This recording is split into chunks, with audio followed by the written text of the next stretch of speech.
Congresswoman Jasmine Crockett is joining us here at the 23rd Annual Martha's Vineyard African American Film Festival. Yeah. Congresswoman, what brings you to the island? Yeah, listen, if there is any time in which we should be seeking community, it's now. And the rich history that exists specifically for Black folk is unmatched when it comes to the vineyard. And with all the struggles that we're seeing all over the place with this administration, I couldn't imagine being in another place right now. And I hope that I can inspire people that look like me to stay in this fight, because we have always been the ones that have saved this country, even if this country didn't deserve our hard labor. Speaking of our hard labor, it's been a labor of love for the film festival to provide a stage for Black creatives. Yeah. How important do you believe, with what you do in politics, it is for Black art to be out there and to be seen? Oh my gosh, it is so invaluable, especially when you think about who we are as a people, right? You can go back and when you think about our music, when you think about spirituals, when you think about the freedom fighters, when you think about any level of fight that Black people have ever had in this country, there's always been the artistic side of it. Sometimes it was literally the only way that we could communicate. And I think it is important that people understand that we all have a role to play in this fight. And art specifically for Black folk, it's always been probably on the forefront.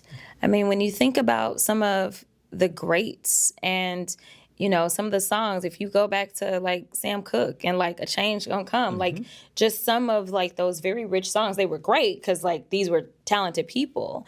But also just the deep meaning in the moment, right? When we think about some of Marvin Gaye's songs, right? Like Wake Up and like all the things, like there's so much.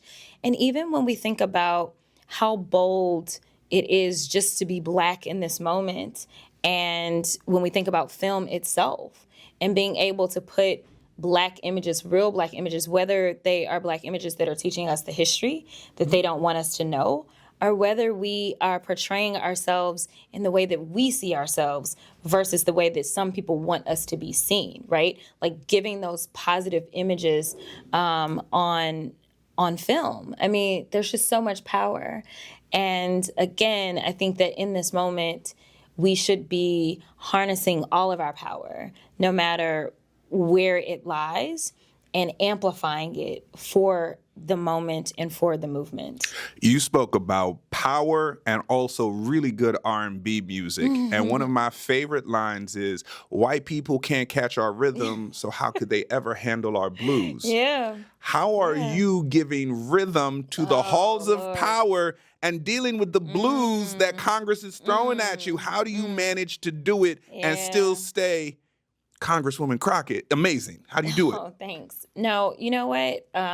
It is funny because when people think about Black women, they think about our strength. They think about how, usually we're juggling so much and we're doing so much, yet we're still going to school and we're doing all the things.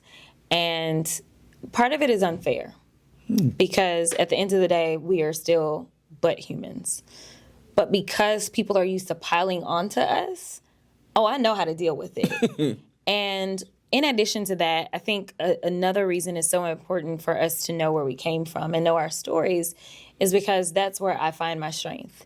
When I think about the fights and the nonsense that is waged against me, it is nothing compared to what others went through so that I could have a seat as the 55th Black woman to ever be elected to Congress. We're talking about people having water hoses. We're talking about dogs. We're talking about people that literally were hung and killed and jailed. And so a few ugly words or, whatever jabs at who I am, whether it's how I show up or whether it's what I say or how I speak or where I speak or whatever, that is nothing. And I think that I not only owe it to those that never knew that they were fighting for me, but I also owe it to future generations. I think that when you are a person like me, I don't get the luxury of just saying, I got a title, so I'm good. I have to think about legacy. I have to think about what it means for me in this moment and how is it that I am going to do better for generations coming after me. So I won't be deterred by any haters. Speaking of songs again, I continuously tell people, keep hating. Because one of my very good songs that I love to listen to is Your Hate Is My Motivation. And that is exactly what it is. It's motivation. Because you don't talk about people that are not of any consequence. Right. You only talk about people that are making you scared. Right. They don't talk about nobodies. They talk about somebodies. That's right. Congresswoman Jasmine Crockett knows where we came from and is taking us where we need to go. Thank you so much for joining us. Absolutely.